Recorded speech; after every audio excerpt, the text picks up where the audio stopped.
So, critical illness అంటే anything which ఏమంటారు effect అయ్యే మేజర్ డిసీజెస్ ఏవైతే ఉన్నాయో క్యాన్సర్సే అనుకోండి, హార్ట్ డిసీజెసే అనుకోండి, డయాలిసిస్ లాంటి కిడ్నీ ప్రాబ్లమ్స్ లాంటివి అనుకోండి, లివర్ ప్రాబ్లమ్స్ అనుకోండి, ఇంకా మేజర్ అదర్ బ్రెయిన్ ప్రాబ్లమ్స్ ఇష్యూసే కానియండి. ఏవైతే లైఫ్ థ్రెటనింగ్ డిసీజెస్ ఈ వేటికైతే ఎక్స్‌టెండెడ్ పీరియడ్ ఆఫ్ హాస్పిటలైజేషన్ అవసరం వస్తుందో, ఎక్కువ రోజులు హాస్పిటల్‌లో ఉండాల్సొస్తుందో, ఎక్కువగా పెద్ద ట్రీట్‌మెంట్ అవుతుందో, పెద్ద ఖర్చవుతుందో అవే ఒక కొన్ని కంపెనీ టు కంపెనీ మారతాయి. ఒక 30-40 రకాల 45 వరకు ఈ రకాల డిసీజెస్, క్రిటికల్ ఇల్‌నెస్ డిసీజెస్ ఉన్నాయన్నమాట. ఈవెన్ కొన్ని ఆటో ఇమ్యూన్ కండిషన్స్ కూడా కవర్ అవుతాయి. సో, ఈ 40 ఏవైతే డిసీజెస్ ఉన్నాయో ఇవొచ్చినప్పుడు మరి హెల్త్ ఇన్స్యూరెన్స్ పాలిసీ ఎందుకు? ఇది ఇంకో పాలిసీ ఎందుకు? సెపరేట్ పాలిసీ ఎందుకు అని అందరూ అడుగుతా ఉంటారు.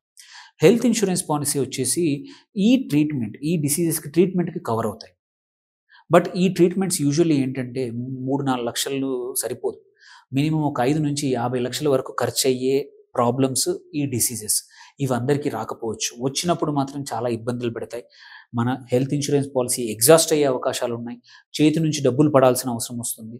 అండ్ మోస్ట్ ఇంపార్టెంట్‌లీ ఈ పర్పస్ ఆఫ్ ఈ పాలిసీ ఏంటంటే, ఆ టైంలో మనము ఎటువంటి ఆఫీస్ పని కానీ, బిజినెస్‌లో కానీ మనము స్పెండ్ చేయలేము. టైం స్పెండ్ చేయలేము. దేర్ బై మన సంపాదన అనేది ఆగిపోతుంది. సో, ఇన్‌కమ్ అనేది ఆగిపోయే అవకాశాలు చాలా ఉన్నాయి. 3-6 నెలలు పడుతుంది మోస్ట్ ఆఫ్ దీస్ ట్రీట్మెంట్స్‌కి బయటపడడానికి.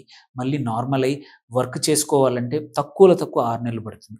అలాంటి టైంలో ఫైనాన్షియల్‌గా ఆల్రెడీ హాస్పిటలైజేషన్ ఖర్చు, దాని మీద నుంచి ఎటువంటి ఇన్‌కమ్ లేకపోవడం వల్ల మన సేవింగ్స్ అన్నీ ఎవాపరేట్ అవ్వచ్చు. కుటుంబాల పైన భారం పడి అందరి ఆరోగ్యాలు దెబ్బతినొచ్చు. అందరి మానసికంగా కూడా, ఫైనాన్షియల్‌గా కూడా చాలా ఇబ్బందులు ఎదుర్కొనే అవకాశాలున్నాయి. అలాంటి టైంలో మనల్ని కాపాడేదే ఆ క్రిటికల్ హెల్త్ ఇన్స్యూరెన్స్ పాలిసీ అన్నమాట.